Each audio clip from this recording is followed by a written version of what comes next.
Salut de Tulum. Alors Tulum, la ville, la petite ville qui est en train de grandir, malheureusement on peut dire, au bord de la mer, au bord des Caraïbes mexicains. Et là je suis devant le soleil, et donc je voulais parler du soleil. En plus c'est juste à côté, il y a les ruines mayas de Tulum.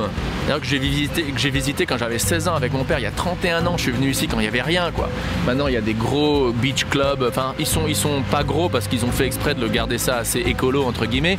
Mais c'est du style tu payes 1000 dollars par an. Il y a 31 ans il y avait littéralement rien à part un tout petit village. Et donc les Mayas on peut en parler longtemps. Moi je suis pas un expert, mais ma belle-mère elle avait un doctorat. C'est bien que les Mayas quand même étaient un peuple qui avait quand même le soleil prenait une grande. Ça se comprend parce que quand tu as toute une côte qui monte de Cancun jusqu'au pays du Belize, face à l'est avec le soleil levant chaque matin, bah ouais. Le soleil dans la Bhagavad Gita. Alors pour ceux qui ne savent pas ce que c'est que la Bhagavad Gita c'est le texte sacré de théologie, de philosophie par excellence de toute l'Asie du Sud, de l'Inde en particulier, de toutes les traditions du yoga, de l'hindouisme, et c'est un livre que je lis depuis c'est mon guide. J'ai plusieurs éditions que j'aime beaucoup, elles sont là dans la description, je vous suggère de le lire.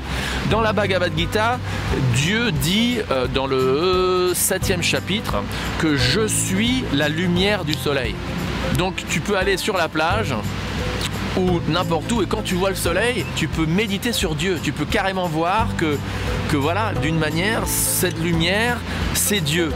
Parce que bon, selon ce texte sacré, selon la Bhagavad Gita, Dieu dit je suis la lumière de la lune aussi et du soleil. Donc c'est trop cool pour moi, j'adore cette méditation d'aller à la plage.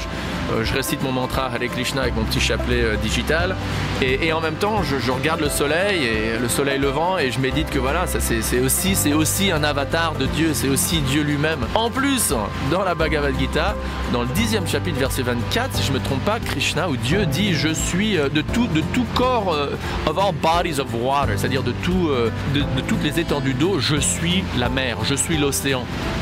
Donc voilà encore une autre belle méditation. Quand tu es devant un océan ou devant une mer, tu peux aussi penser, bah voilà, là il y a Dieu. Donc imagine la combinaison, là devant moi tu as la mer. Dieu dit dans le 10e chapitre que je suis, de tous les étendues d'eau, je suis la mer.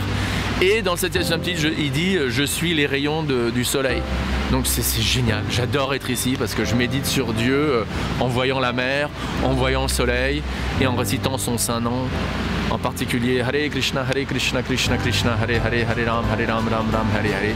C'est génial, j'aimerais bien que vous soyez là avec. Merci d'avoir regardé et à bientôt.